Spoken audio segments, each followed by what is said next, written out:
Hello everyone, আমরা আজকে দুইটা মেশিন নিয়ে কথা বলবো। একটা হচ্ছে single jersey circular knitting machine আর একটা হচ্ছে double jersey circular knitting machine. আমরা ফার্স্ট অফ অল যে মেশিনটা নিয়ে কথা বলবো সেটা হচ্ছে আমাদের single jersey circular knitting machine. এই মেশিনের আমরা যদি নিডলগুলো একটু দেখার চেষ্টা করি, এই যে এখানে আমাদের নিডলগুলো আছে, এগুলো হচ্ছে নিডল, এই যে ছোটো ছোটো সুইয়ের মতো দেখা যাচ্ছে, এগুলো হচ্ছে নিডল আর এগুলো হচ্ছে ফিডার। তো আমরা টোটাল নিডলটাও বের করবো, টোটাল ফিডারটাও বের করবো। টোটাল ফিডার হচ্ছে আমরা হাতে গুনে বের করতে পারি। এই মেশিনে আমাদের টোটাল ফিডার যদি আমরা এইভাবে 1 2 3 4 করে গোনা শুরু করি এক সাইড থেকে, টোটাল 38টা ফিডার আছে। ওকে, ফিডার কাউন্টটা আমরা একটু মাথায় রাখি, 38 ফিডার। এরপরে আমরা নং অফ নিডল বের করার চেষ্টা করি। নং অফ নিডল বের করার জন্য আমাদেরকে দুইটা জিনিস মাথায় রাখতে হবে। একটা হচ্ছে মেশিনের গেজ, আমাদের মেশিনের গেজ আছে 26।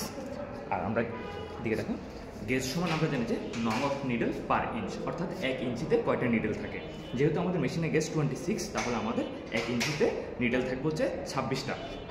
দেন আমরা কীভাবে সম্পূর্ণ নিডলের পরিমাণটা বের করবো, যে টোটাল মেশিনে কয়টা নিডল আছে, পুরো মেশিনে কয়টা নিডল আছে।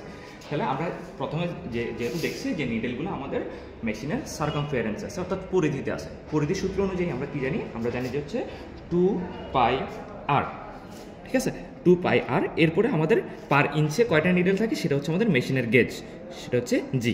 এভাবে বের করতে পারি। সেখান থেকে আমরা 2r, এই 2 আর r সমান জানি হচ্ছে d। দেন আমাদের বাকি থাকে কে, পাই। দেন বাকি থাকে জি। তারপর পায়ের মান হচ্ছে 3.1416 ইন্টু আমাদের মেশিনের ডায়ামিটারটা দেওয়া আছে 24। মেশিনের ডায়ামিটার হচ্ছে 24। দেন আমরা 24 দিলাম। দেন হচ্ছে আমাদের মেশিনের গ্যাস দেওয়া আছে 26। দেন 26 দিলাম। এটাকে যদি আমরা গুণ করি তাহলে এখানে পাবো 1960। টোটাল আমার এই মেশিনে নিডল আছে হচ্ছে 1960টা। এভাবে আমরা মেশিনের নিডল সংখ্যা বের করতে পারি। সেম জিনিসটা যদি আমরা ডাবল জার্সি সার্কুলার নিটিং মেশিনে ব্যবহার দেখতে চাই, তাহলে নিডলের সংখ্যার সাথে যে সংখ্যাটা আমরা সেখানে পাবো তার সাথে আমরা 2 গুণ করতে হবে।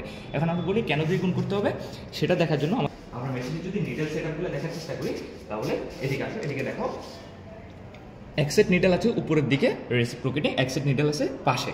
তাহলে এখানে টোটাল কয় সেট নিডল আছে, 2 সেট। সো আমরা যে সূত্রটা আমরা পাইছি সেটা হচ্ছে যে সূত্রটা হচ্ছে পাই ডি জি। এটা হচ্ছে আমার টোটাল নিডলের সূত্র। এটার সাথে আমরা কত গুণ করতে হবে, 2 গুণ করতে হবে। কারণ ডাবল জার্সি সার্কুলার নিটিং মেশিনে 2 সেট নিডল থাকে। এক সেট নিডল হচ্ছে ডায়ালের জন্য, এক সেট নিডল হচ্ছে সিলিন্ডারের জন্য, যেটা আমাদের সিঙ্গেল জার্সি সার্কুলার নিটিং মেশিনে নাই। সিঙ্গেল জার্সি সার্কুলার নিটিং মেশিনে এক সেট নিডল আছে এবং সেটা শুধুমাত্র সিলিন্ডারে, সেখানে আমাদের ডায়াল নাই। ওকে, দেন আমরা একটা টপিকে আসি, সেটা হচ্ছে নিডলের মোশন। নিডল কয় ধরনের মোশন দিতে পারে, নিডল 2 ধরনের মোশন দিতে পারে। একটা হচ্ছে সিলিন্ডারে যেহেতু নিডলগুলো অবস্থান করে, সিলিন্ডার যেহেতু ঘুরে, নিডলগুলোও ঘুরে, সেখানে আমরা একটা রোটারি মোশন পাই।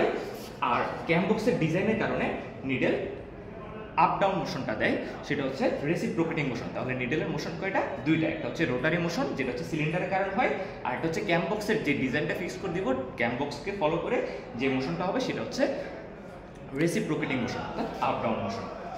ওকে, দেন আমরা একটা প্রশ্ন আসতে পারি। প্রশ্নটা হচ্ছে এই মেশিনটা একবার ঘুরলে কয়টা ওয়েলস তৈরি হবে, একবার ঘুরলে কয়টা কোর্স তৈরি হবে। আমরা জানি দুইটা ফর্মুলা আছে আমাদের কাছে, নং অফ নিডল ইকুয়াল টু নং অফ ওয়েলস। যেহেতু আমরা এই মেশিনে নং অফ নিডল পাইছি 1960, সো আমার এই মেশিনটা একবার ঘুরলে ওয়েলস তৈরি হবে 1960টা। যেহেতু এই মেশিনে 38টা ফিডার আছে, আমরা একটা সূত্র জানি, সেটা হচ্ছে নং অফ ফিডার ইকুয়াল টু নং অফ কোর্স। সো এই মেশিনে আমার কোর্স তৈরি হবে 38টা, অর্থাৎ এই মেশিন একবার ঘুরলে কোর্স তৈরি হবে 38টা। সেম ফর্মুলা, সেম জিনিস দিয়ে আমরা ডাবল জার্সি সার্কুলার নিটিং মেশিনে বের করতে পারবো। দুইটা ফিডার হচ্ছে তোর, না ওইটা সমস্যা নাই, দুইটা ফিডার ডিএক্টিভ, হ্যাঁ এই মেশিনে 2টা ফিডার ডিএক্টিভ আছে। সো আমরা কোর্সের হিসাব করতে গেলে ওগুলো বলবো না, কারণ এই 2টা ফিডার ডিএক্টিভ থাকার পিছনে রিজন হচ্ছে আমার ফ্যাব্রিকটা হচ্ছে টিউবুলার ফর্মে, নিচে দেখাও, টিউবুলার ফর্মে তৈরি হয়। সো টিউবুলার ফর্ম থেকে ফ্যাব্রিকটাকে আমরা কাটার জন্য এ বরাবর 2টা ফিডার আমার ডিএক্টিভ থাকে, যে বরাবর কোর্স তৈরি হবে না। সো কোর্স তৈরি না হলে সে বরাবর ফাঁকা জায়গা থাকবে, আর ওই বরাবরই আমরা ফ্যাব্রিকটাকে টিউবুলার ফর্ম থেকে কেটে স্ট্রেট ফর্মে নিয়ে যেতে পারবো। পজ কর। এখন আমরা দেখবো double jersey circular knitting machine. এখানে আমাদের ফিডার, এগুলো হচ্ছে আমাদের ফিডারগুলো যদি আমরা দেখার চেষ্টা করি, ফিডার আছে টোটাল 28টা। এখানে ফিডার, এখানে আর হাতে গোনা লাগবে না, কারণ ফিডারের নাম্বার দেওয়া আছে।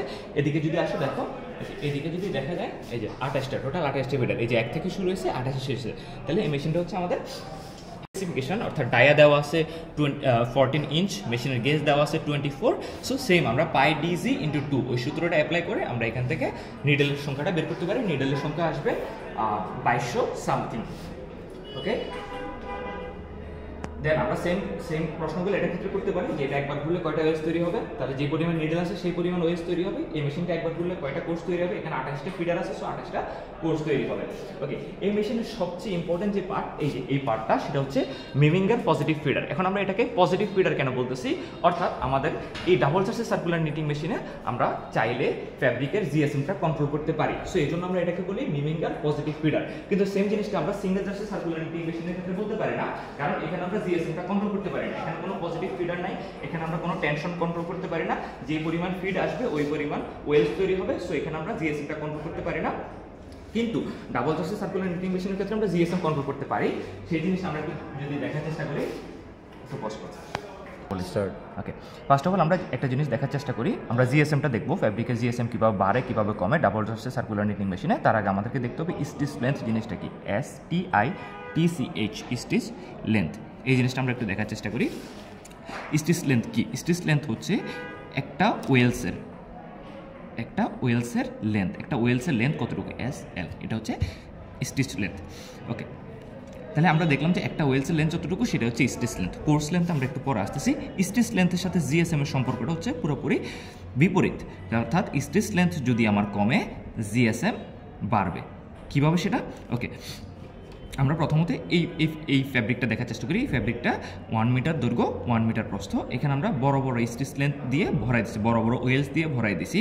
তাহলে সেম একটা ফ্যাব্রিক, এই যে 1 মিটার প্রস্থ, 1 মিটার দৈর্ঘ্য, সেটাকে আমরা ছোট স্টিচ লেন্থে দিছি। তাহলে এখানের মধ্যে কোনটা ভারী হবে? নিশ্চয়ই এই ফ্যাব্রিকটা ভারী হবে। একটা বাসের মধ্যে মনে করি এখানে একটা বাসের মধ্যে 20 জন, আর এখানে সেম বাসটার মধ্যে 40 জন, তাহলে কোন বাসের পপুলেশন বেশি? নিশ্চয়ই এই বাসটাতে পপুলেশন বেশি, সো এটাতে আমার জিএসএমটা বেশি। এখানে যদি দেখার চেষ্টা করি আমার স্টিচ লেন্থগুলো অনেক ছোট, আর এখানে যদি দেখার চেষ্টা করি এখানে হচ্ছে আমার স্টিচ লেন্থগুলো অনেক বড়, সো আমার এই ফ্যাব্রিকের জিএসএম হচ্ছে কম, আর এই ফ্যাব্রিকে আমার জিএসএমটা হচ্ছে হাই। এটা হচ্ছে আমার স্টিচ লেন্থের সাথে জিএসএম এর সম্পর্ক। আর এই স্টিচ লেন্থ কমানো বাড়ানোর মাধ্যমে আমরা ডাবল চার্জের সার্কুলার নিটিং মেশিনে ফ্যাব্রিকের জিএসএমটা কমাবো অথবা বাড়াবো। আচ্ছা, আমাদের ভিডিকিউ পুলি, ভেরিয়েবল ডায়ামিটার কন্ট্রোল পুলি, কোয়ালিটি পুলি। এই ডায়ামিটারের যদি এই পুলির যদি ভিতরে একটা ডায়ামিটার আছে, এই ডায়ামিটারটাকে যদি আমরা কমাই ফেলি, তাহলে আমাদের যে ড্রিভেন রোলার আছে, আমাদের ড্রিভেন রোলারগুলোর স্পিড হচ্ছে কমে যাবে। এই যে আমাদের এখানে দুই ধরনের মিমিঙ্গার পজিটিভ ফিডারে দুই ধরনের রোলার আছে, এটা হচ্ছে ড্রাইভার রোলার, এটা হচ্ছে ড্রিভেন রোলার। ড্রিভেন রোলারের স্পিডটা কমে যাবে। স্পিড যদি কমে যায়, আমাদের যে সুতা আছে, যে ফিডার মিমিঙ্গার পজিটিভ ফিডার মাধ্যমে যে সুতাটা আছে, সেই সুতার টেনশনটা বেড়ে যাবে।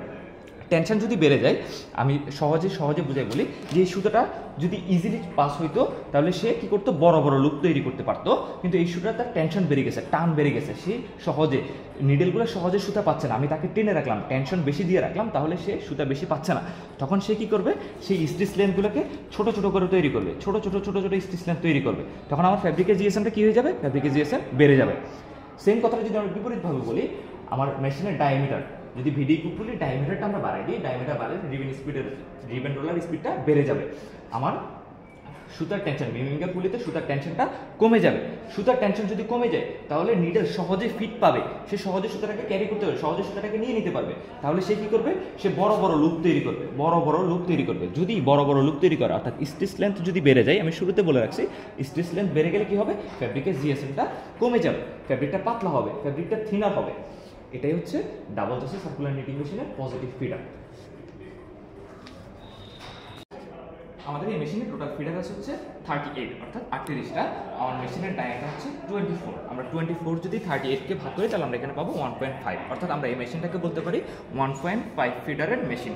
অর্থাৎ মেশিনকে যদি আমরা ফিডার ডেন্সিটি দিয়ে বলতে চাই, তাহলে এটা হচ্ছে, এটা ফিডার ডেন্সিটি হচ্ছে 1.5। কোনো মেশিনের যদি ফিডার ডেন্সিটি 1.5 বা 2 ফিডার বা 3 ফিডার এভাবে দেওয়া থাকে, সেখান থেকে আমরা নর্মাল ফিডারটাও বের করে নিতে পারবো। অর্থাৎ 3 ফিডার যদি দেওয়া থাকে, আমরা 3 এর সাথে মেশিনের ডায়ামিটারটা গুণ দিলে আমরা কতটা ফিডার সেখানে আছে সেটা আমরা বের করতে পারবো। সেম আমরা যদি দেখার চেষ্টা করি, টোটাল ফিডার আছে হচ্ছে 28টা, আমাদের মেশিনের ডায়ামিটার হচ্ছে 14। আমরা 14 দিয়ে যদি 28কে আমরা ভাগ করি, তাহলে আমরা পাবো 2। অর্থাৎ আমরা বলতে পারি আমাদের এই ডাবল চার্জের সার্কুলার নিটিং মেশিনটা হচ্ছে 2 ফিডারের মেশিন। অর্থাৎ আমাকে শুধু যদি ডায়ামিটার বলে দেয়, আর যদি ফিডারের নাম্বারটা, মানে কতটা ফিডার আছে সেটা না বলে যদি বলে যে 2 ফিডারের মেশিন, অর্থাৎ ফিডার ডেন্সিটি 2F, এটা যদি আমাদেরকে বলে দেয়, তাহলে আমরা এই 2 এর সাথে এই 14 ডায়ামিটারটা গুণ করলে আমরা পেয়ে যাব সেখানে টোটাল কয়টা ফিডার রয়েছে। সো আমরা 2 ফিডার মেশিন বলতে কি বুঝবো? 2 ফিডার মেশিন মানে 2 ইন্টু ডায়ামিটার, 3 ফিডার মেশিন বললে 3 ইন্টু ডায়ামিটার, এবং 1.5 মিটারের মেশিন বললে আমরা 1.5 ইন্টু ডায়ামিটার, এটাকে গুণ করলে টোটাল কয়টা ফিডার আছে সেটা আমরা পেয়ে যাবো।